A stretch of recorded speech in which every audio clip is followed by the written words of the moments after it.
diberkati Tuhan melalui kebenaran, dan saya pun semakin semangat untuk mengerjakan supaya boleh melalui channel ini pelayanan pemberitaan Injil makin tersebar di seluruh penjuru dunia ini, dan secara khusus kepada kita yang bisa mengerti bahasa Indonesia, karena saya menyampaikan pengajaran yang saya pahami, yang saya imani dengan menggunakan bahasa Indonesia di dalam channel ini.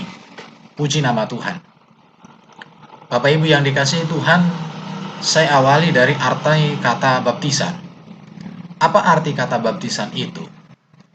Kata baptisan dalam teks Yunani itu baptizo, akar kata dari bapto, yang berarti menenggelamkan. Jadi kata baptisan berasal dari kata baptizo atau bapto, artinya di sini menenggelamkan. Dari sini kita sudah mengerti dapat arti dari baptisan secara akar kata saja. Lalu kemudian kata bapto ini menjadi baptizo yang mengimplikasikan sesuatu direndam atau dicelupkan ke dalam suatu air atau sesuatu larutan tertentu. Jadi kata baptizo itu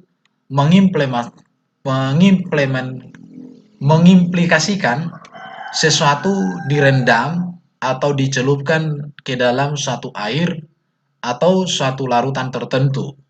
Dari situ artinya. Dan kita perlu melihat juga bahwa makna baptisan dalam perjanjian baru memiliki kaitan yang kuat dengan ritual pembasuhan dalam perjanjian lama. Di dalam perjanjian lama, bahkan di kemah tabernakel itu ada namanya mezbah pembasuhan. Mezbah pembasuhan ini tempat untuk membersihkan orang, para imam ketika hendak melayani masuk ke ruangan suci dan nanti seterusnya ke ruangan maha suci.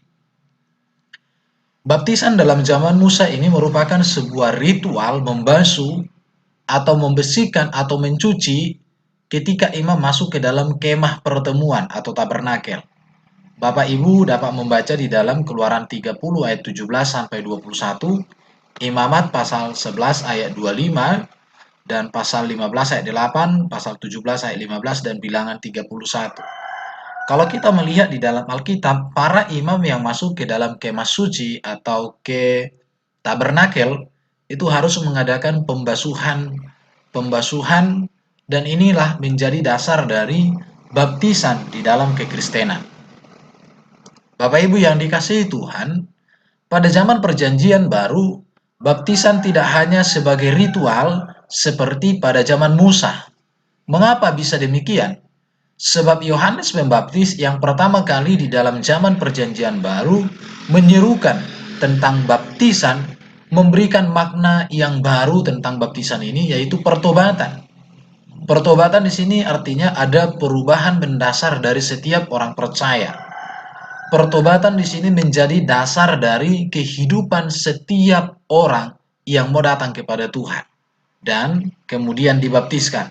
Saya sudah pernah membahas di dalam channel itu tentang arti bertobat. Bapak Ibu bisa melihat arti bertobat secara detail di dalam video tersebut. Bapak Ibu yang dikasihi Tuhan, kita melihat di dalam kitab perjanjian baru bahwa Yohanes menyerukan, bertobatlah sebab kerajaan Allah sudah dekat. Bahkan di dalam Lukas pasal 33 dikatakan, bertobatlah dan berilah dirimu dibaptis, dan Allah akan mengampuni dosamu. Jadi dari seruan Yohanes Pembaptis di sini, maka pertobatan itu menjadi dasar yang harus terjadi kepada seseorang untuk masuk di dalam baptisan. Dan boleh saya katakan bahwa pertobatan dan baptisan ini tidak bisa dipisahkan, karena di sini memakai kata dan. Jadi dikatakan oleh Yohanes Pembaptis, bertobatlah dan berilah dirimu dibaptis, dan Allah akan mengampuni dosamu. Dari sini nanti kita bisa melihat arti daripada baptisan itu secara lebih detail lagi. Bapak Ibu yang dikasihi Tuhan, seruan ini bukanlah sekedar undangan untuk mengikuti suatu ritual. Tetapi seruan daripada Yohanes ini merupakan adanya sesuatu yang menuntut adanya perubahan mendasar dari diri orang yang dibaptis, yaitu pertobatan. Jadi pertobatan ini sebagai dasar untuk masuk di dalam baptisan. Makanya dikatakan oleh Yohanes, bertobat. Bertobat itu artinya pertobatan, meninggalkan hidup yang lama, menjadikan Kristus sebagai pusat hidupnya, menjadikan Tuhan sebagai nilai hidupnya. Dia sanggup, dia mau, dia rela dengan ikhlas untuk meninggalkan setiap dosa-dosanya dan membuka hidupnya kepada Tuhan dan menyerahkan hidupnya dalam kebenaran Tuhan. Bapak Ibu yang dikasihi Tuhan, jadi baptisan merupakan suatu tanda seseorang telah bertobat. Baptisan merupakan suatu tindakan atau inisiatif dan proklamasi atau pernyataan bahwa seseorang sudah memulai suatu hidup baru. Jadi kalau kita melihat arti kata baptisan di sini sangat jelas, dan peristiwa-peristiwa baptisan di sini adalah tindakan inisiatif. Jadi ketika seseorang mendengarkan kebenaran firman Tuhan, maka dia mengambil keputusan untuk hidup sesuai dengan firman Tuhan yang diajarkan. Itulah baptisan. Jadi baptisan itu bukan didorong-dorong, bukan dibawa orang, bukan digendong orang. Dan ini sebuah proklamasi. Proklamasi artinya menyatakan dirinya bahwa dia berkomitmen untuk hidup kepada Tuhan dan dia sudah menang atas hidupnya di masa lalu. Pernyataan bahwa seseorang memulai hidup yang baru. Jadi kata baptisan di sini perlu kita perhatikan di sini adalah tindakan inisiatif dan proklamasi. Jadi ketika seseorang sudah dibaptis, maka dia memproklamasikan dirinya sebagai orang yang mau bersatu dengan Tuhan, sebagai orang yang sudah meninggalkan dosa-dosanya, sebagai orang yang membaktikan seluruh hidupnya kepada Tuhan. Itulah sesungguhnya arti daripada baptisan itu sendiri. Jadi inilah yang harus dikerjakan oleh kita gereja saat ini tentang arti kata baptisan. Bahwa orang yang dibaptis itu harus memproklamasikan dirinya. Orang yang dibaptis itu harus berinisiatif untuk menyatakan imannya mengikut Tuhan. Jadi di sini, dan dia bersedia memulai hidup yang baru, yaitu hidup yang dibaharui oleh kebenaran Tuhan. Bapak Ibu yang dikasihi Tuhan, maka dikatakan di dalam Matius pasal 3 ayat 6 di sini, lalu sambil mengaku dosanya, mereka dibaptis oleh Yohanes di Sungai Yordan. Jadi di sini ada pengakuan dosa yang mengawali, yang mendasari seseorang masuk di dalam baptisan air. Jadi ada pengakuan dosa. Inilah yang harus dikerjakan oleh setiap orang. Jadi ada pengakuan, ada pengenalan, ada kesadaran, baru masuk ke dalam baptisan. Tapi kalau orang belum mengaku, orang belum sadar, belum mengerti arti dosa, sudah dibaptis, saya mau mengatakan itu tidak sesuai dengan apa yang disampaikan di dalam Alkitab. Begitu saja. Bapak Ibu yang dikasihi Tuhan, Yesus semasa pelayanan tidak pernah membaptis. Tetapi dikatakan murid-muridnya lah yang membaptis, bahkan lebih banyak daripada yang dibaptis Yohanes. Namun prinsip baptisan yang diserukan Yohanes juga hal yang selaras dengan ajaran Yesus, yaitu pertobatan. Di mana pertobatan ini sebagai keharusan, sebagai dasar dari seseorang masuk di dalam baptisan.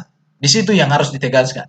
Kalau Yohanes Pembaptis menyerukan pertobatan sebagai dasar seseorang masuk kepada baptisan, Yesus juga menyerukan, mengajarkan hal yang demikian juga, di mana Yesus mengajarkan kalau orang mau dibaptis, maka orang itu harus mengalami pertobatan. Dia harus siap mendeklarasikan imannya bahwa dia percaya sepenuhnya kepada Tuhan dan menyerahkan hidupnya kepada Tuhan dan bersedia telah meninggalkan setiap masa lalunya yang tidak berkenan kepada Tuhan. Itulah dasar dari sebuah baptisan. Hal ini terlihat jelas dalam perintah Yesus sebelum Yesus naik ke surga. Namun ada sedikit perubahan. Perubahannya di mana? Kalau Yohanes Pembaptis dibaptis tetapi tidak disebutkan dalam nama siapa, tetapi baptisan pertobatan.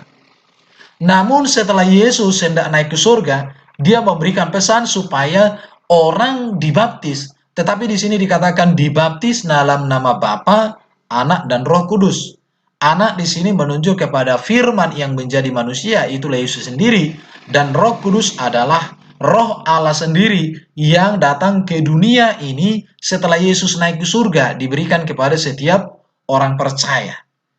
Jadi pada dasarnya bahwa baptisan yang diajarkan Yohanes dan yang diajarkan oleh Yesus adalah baptisan yang didasari, diawali dalam pertobatan. Pertobatan menjadi dasar seseorang masuk baptisan. Tetapi Yesus menambahkan dari pengajaran itu atau disempurnakan di dalam nama Bapa, Anak, dan Roh Kudus. Tentu cara membaptisnya, syarat untuk baptisan harus mengikuti, harus ada di dalam nama Bapa, Anak, dan Roh Kudus. Kalau cara pembaptisan atau syarat untuk baptisan tidak sesuai dengan ini, maka saya katakan itu sebuah baptisan yang tidak komplit dalam pengertian tidak benar-benar mengikuti ajaran Alkitab. Di situ.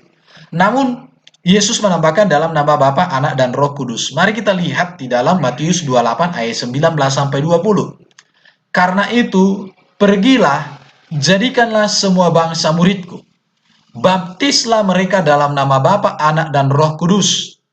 Ajarlah mereka melakukan segala sesuatu yang telah kuperintahkan kepadamu, dan ketahuilah, aku menyertai kamu senantiasa sampai kepada akhir zaman. Memang kalau kita melihat Matius 28 ayat 19-20, kata kunci di sini adalah jadikan semua bangsa murid daripada Kristus. Bagaimana supaya semua bangsa menjadi murid Kristus? Maka cara yang pertama adalah dibaptis mereka dalam nama Bapa, Anak, dan Roh Kudus. Dibaptis di sini berarti adanya sebuah pertobatan yang menjadi dasar dari kehidupan seseorang, dan itu diproklamasikan, itu dinyatakan melalui dirinya mengambil keputusan masuk dalam baptisan.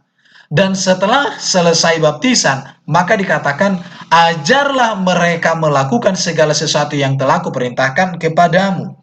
Artinya orang yang dibaptis bukanlah menjadi akhir, tetapi baptisan di dalam nama Bapa, Anak, dan Roh Kudus menjadi dasar dari seseorang untuk diajar. Dilanjutkan dengan ajaran. Ketika seseorang memahami seluruh ajaran, maka orang itu melakukan seluruh ajaran-ajaran itu. Dengan demikian, dia disebut sebagai murid Kristus. Jika seseorang dalam baptisan sudah salah, maka pasti di ajaran-ajaran berikutnya akan rentan dengan kesalahan, sehingga menjadi orang yang salah. Jadi di sini yang harus saya sampaikan kepada kita semua, baptislah mereka artinya bertobat, mereka menyerahkan diri, baru dibaptis, kemudian diajar. Diajar di sini berbicara tentang adanya sebuah pengajaran-pengajaran yang diberikan secara matang kepada orang yang sudah mendeklarasikan dirinya sebagai seorang murid Kristus, sebagai seorang pengikut Kristus. Dan di sini dikatakan bukan hanya mengajar untuk tahu, tetapi diajar untuk melakukan. Apa yang mereka alami tentang Kristus dalam hidupnya, itu mereka ajarkan, mereka lakukan juga kepada orang lain.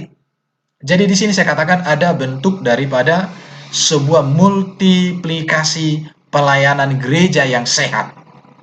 Jadi disinilah kita, gereja Tuhan, harus berpikir sungguh.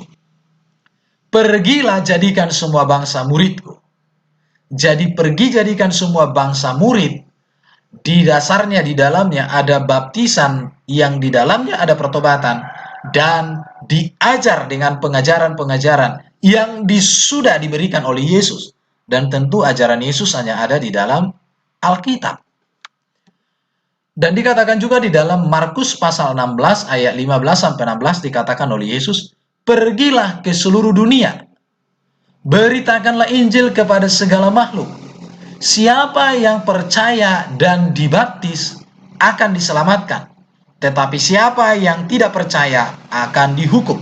Di sini dikatakan siapa yang percaya dan dibaptis. Jadi dasar dari baptisan adalah percaya. Percaya di sini adanya pengakuan kepada Kristus sebagai juru selamat dan memiliki komitmen untuk hidup bagi Kristus, maka dia dibaptiskan. Dia memproklamasikan imannya melalui sebuah baptisan. Jadi baptisan itu adalah sebuah proklamasi bahwa dia percaya, dia menerima, dia siap untuk berbakti seluruh hidupnya kepada Tuhan. Dibaptis, kemudian diajar, dan dia juga melakukan apa yang dialaminya tentang seluruh karya-karya Kristus dalam hidupnya. Tetapi siapa yang tidak percaya akan dihukum. Artinya, siapa yang tidak percaya kepada Yesus, siapa yang tidak dibaptis dalam nama Yesus, tidak dibaptis karena bertobat, maka dia akan dihukum. Saya pikir dari sini Bapak Ibu, kita sudah merenungkan, bisa memikirkan apa sih arti baptisan yang sesungguhnya itu. Bapak Ibu yang dikasihi Tuhan, setelah Yesus naik ke surga, para rasul yaitu murid Yesus meneruskan ajaran baptisan seperti zaman Yohanes dan juga disempurnakan, diteguhkan dengan perintah Yesus saat Yesus hendak naik ke surga. Diteguhkan, diajarkan. Buktinya adalah Rasul Petrus memulai, atau Rasul Petrus adalah rasul sebagai murid yang berpengaruh, sebagai rasul yang berpengaruh dalam gereja mula-mula. Petrus ini menekankan pertobatan sebagai pendahulu, sebagai dasar untuk masuk dalam baptisan. Sama seperti Yohanes Pembaptis, bahkan juga Yesus. Bahwa pertobatan menjadi dasar dari seseorang masuk di dalam baptisan. Jadi baptisan tanpa seseorang pertobatan, bagaimana dia mendeklarasikan imannya? Baptisan tanpa seseorang mengerti dan mengenal kebenaran, bagaimana dia menyatakan imannya di dalam baptisan itu? Itu sesuatu hal yang tidak tepat menurut saya, dan itu sesuai dengan dasar Alkitab. Mari kita lihat Kisah Rasul pasal 2 ayat 37-38. Dikatakan oleh Petrus, ketika mereka mendengar hal itu, hati mereka sangat terharu. Lalu mereka bertanya kepada Petrus dan rasul-rasul lain, apakah yang harus kami perbuat, saudara-saudara? Jawab Petrus kepada mereka, bertobatlah, dan hendaklah kamu masing-masing memberi dirimu dibaptis dalam nama Yesus Kristus untuk pengampunan dosamu. Maka kamu akan menerima karunia Roh Kudus. Bapak Ibu yang dikasihi Tuhan, saya mau menegaskan di sini bahwa baptisan yang dikerjakan di zaman Petrus dan murid-murid di zaman para rasul, dan ini menjadi dasar daripada gereja melakukan baptisan, bahwa baptisan itu didahului dengan pertobatan, didahului dengan deklarasi iman, karena sudah mengerti, karena sudah mendengar, karena sudah mengalami kebenaran-kebenaran firman Tuhan di dalam dirinya secara pribadi. Jadi inilah menjadi dasar baptisan. Pertobatan. Pertobatan datang dari pengenalan, pengertian, dan pemahaman kepada firman Tuhan. Jadi baptisan itu adalah deklarasi imannya dan penyataan imannya bahwa dia sudah hidup mau bersatu dengan Kristus dan dia mau hidup bangkit bagi Kristus. Inilah dasar dari baptisan di dalam Alkitab yang harus dipahami oleh gereja Tuhan, yang harus dipahami oleh seluruh orang percaya. Dasarnya adalah pertobatan dan kerelaan untuk hidup bersama dengan Kristus. Dan di sanalah ada pengampunan dosa, dan di dalam pengampunan dosa itulah manusia memperoleh keselamatan. Dan juga dikatakan memperima karunia-karunia Roh Kudus. Karunia-karunia Roh Kudus ini berbicara tentang karunia melayani, bernubuat, mengajar, berkhotbah, penginjil, baru karunia pendoa syafaat, karunia mengadakan mujizat. Jadi karunia-karunia akan dipenuhi kepada orang yang memberikan dirinya untuk dibaptis dengan dasar pertobatan dan pengenalan kepada Tuhan. Puji nama Tuhan. Bapak Ibu yang dikasihi Tuhan, mari kita terus melihat kebenaran firman Tuhan tentang baptisan ini. Rasul Paulus juga mengungkapkan suatu pengertian baru tentang baptisan yang dikaitkan dengan karya penebusan Yesus, yaitu orang yang percaya dibaptis dalam nama kematian Yesus, dibaptis dalam kematian Yesus dan bangkit bersama kemenangan Yesus. Paulus menegaskan bahwa baptisan itu artinya dibaptis dalam kematian Yesus dan bangkit bersama dengan kemenangan Yesus. Ini pengertian yang Tuhan berikan kepada Paulus dan diajarkan kepada gereja. Di dalam ajaran Paulus, dengan masuk ke dalam air, orang yang dibaptiskan itu dilambangkan telah mati. Mati terhadap dosa. Ketika ia keluar dari air, hal itu digambarkan sebagai kebangkitannya kembali. Artinya menang atas dosa dan hidup bagi Kristus. Inilah pengajaran Rasul Paulus. Jadi dibaptis di dalam Kristus artinya dilambangkan telah mati atau mati terhadap dosa, terhadap kedagingan, terhadap keakuan. Dan ketika orang keluar dari lahir, hal ini digambarkan sebagai kebangkitan kembali, menang atas dosa, dan hidup bagi Kristus. Ini ajaran Paulus. Sebagaimana dikatakan Roma pasal 6 ayat 3-4. Atau tidak tahukah kamu bahwa kita semua yang telah dibaptis dalam Kristus, telah dibaptis dalam kematiannya? Dengan demikian kita telah dikuburkan bersama-sama dengan Dia oleh baptisan dalam kematian, supaya sama seperti Kristus telah dibangkitkan dari antara orang mati oleh kemuliaan Bapa, demikian juga kita akan hidup dalam hidup yang baru.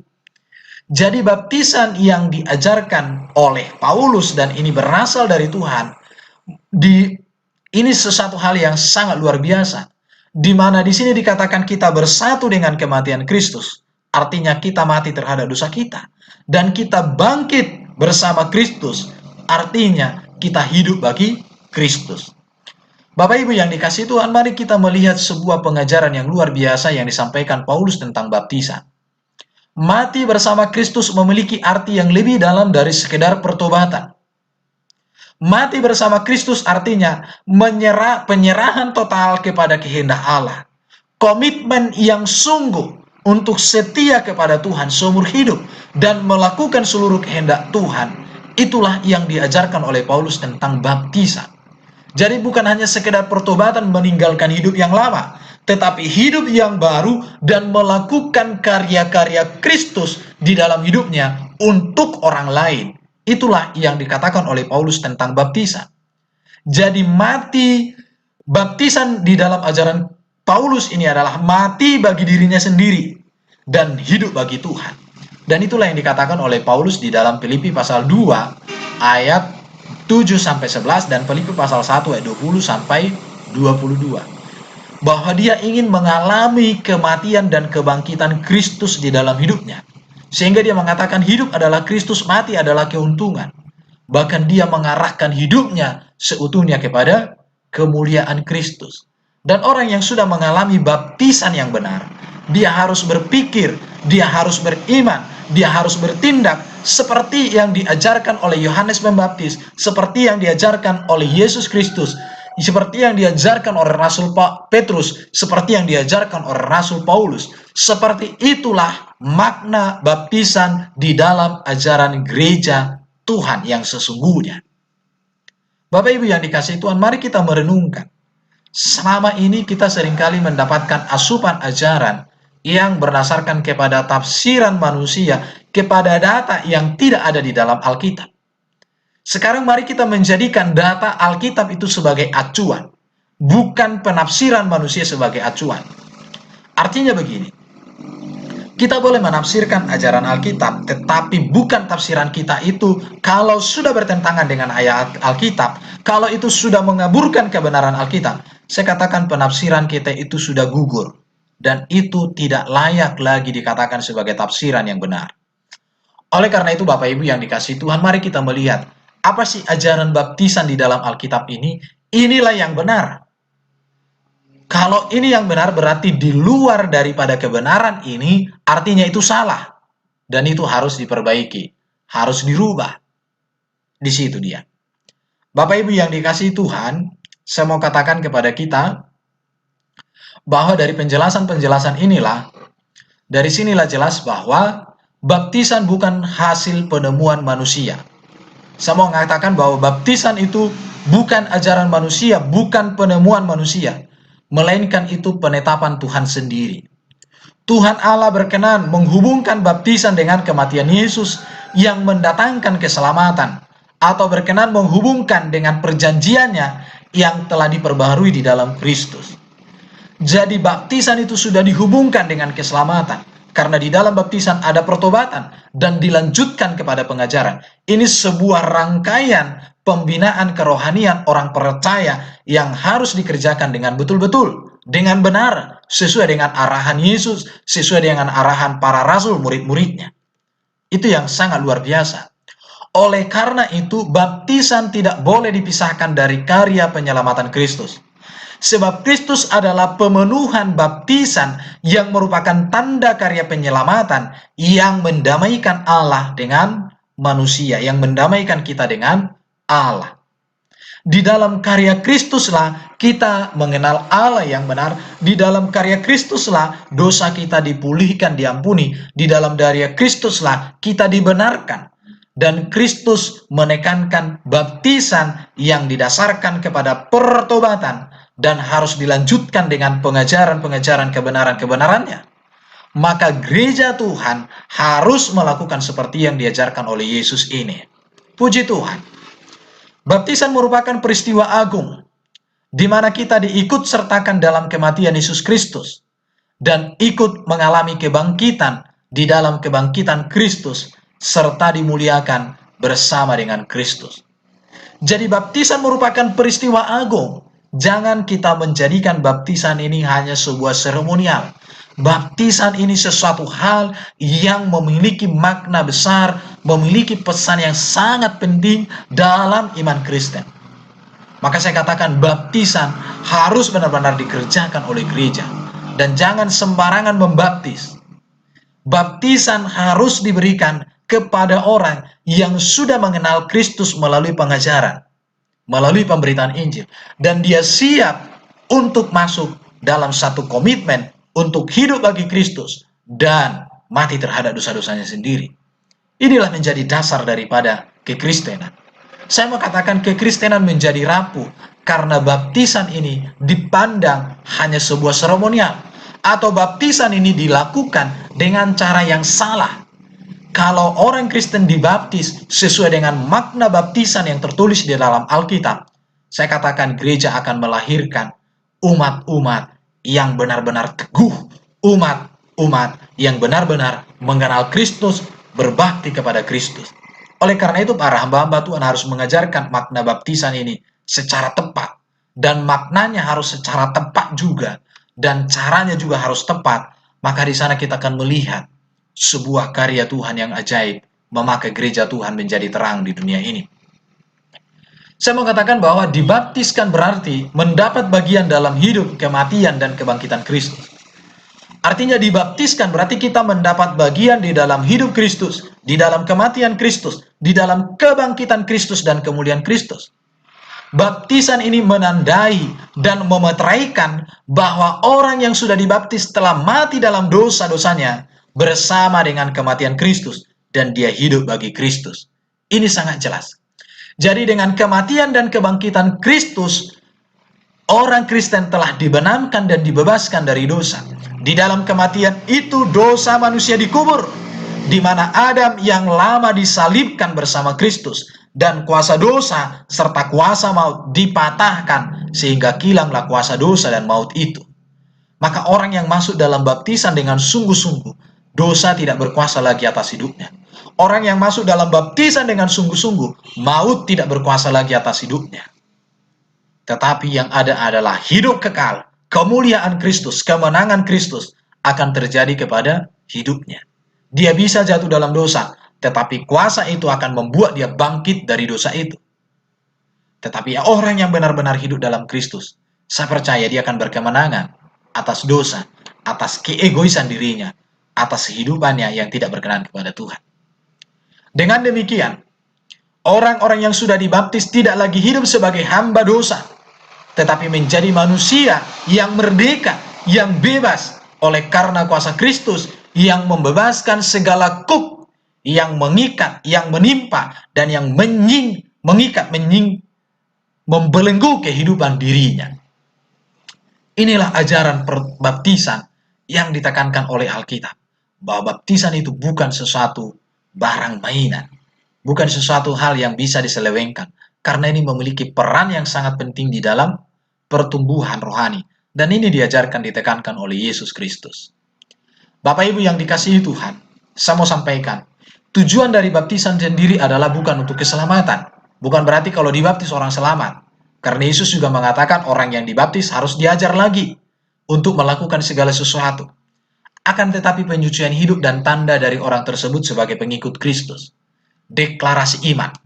Pernyataan iman di depan semua orang bahwa dia adalah pengikut Kristus. Dan itu diwujud nyatakan melalui perilaku hidupnya. Perilaku hidup ini diperoleh dari ajaran-ajaran yang disampaikan oleh gereja Tuhan, oleh hamba-hamba Tuhan secara benar. Secara benar ya, bukan ajaran yang berdasarkan kesukaan sendiri, tapi benar-benar berdasarkan kepada Alkitab.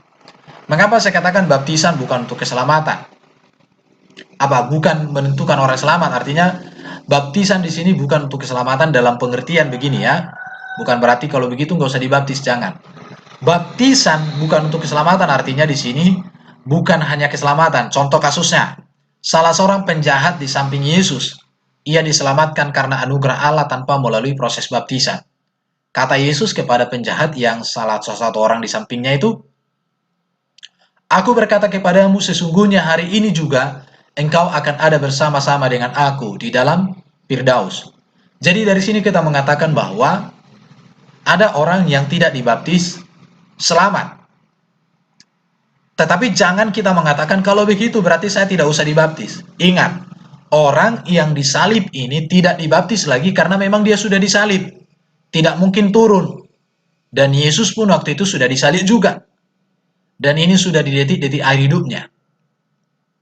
Tetapi kalau masih ada kesempatan untuk dibaptis dengan cara yang benar, dibaptis karena percaya dan mengerti tentang kebenaran Tuhan, masih ada kesempatan.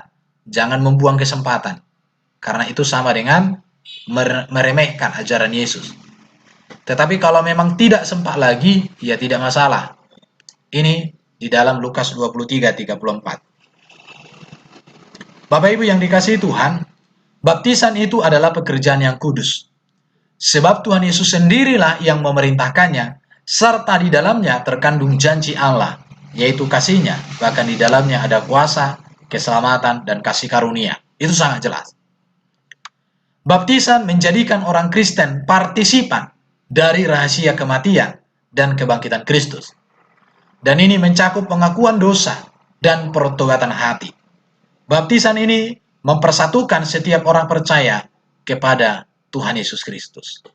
Maka dikatakan satu baptisan. Bapak Ibu yang dikasihi Tuhan, baptisan mempersatukan setiap orang yang percaya kepada Tuhan. Baptisan tidak boleh memecah belah orang percaya.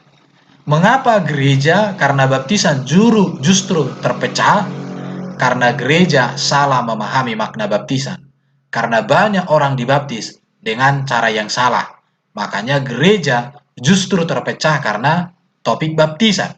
Kalau gereja melakukan baptisan dengan cara yang sesuai dengan ajaran Alkitab sejak semula, dan ini menjadi dasar acuan kita sampai hari ini, maka saya katakan baptisan mempersatukan setiap orang Kristen.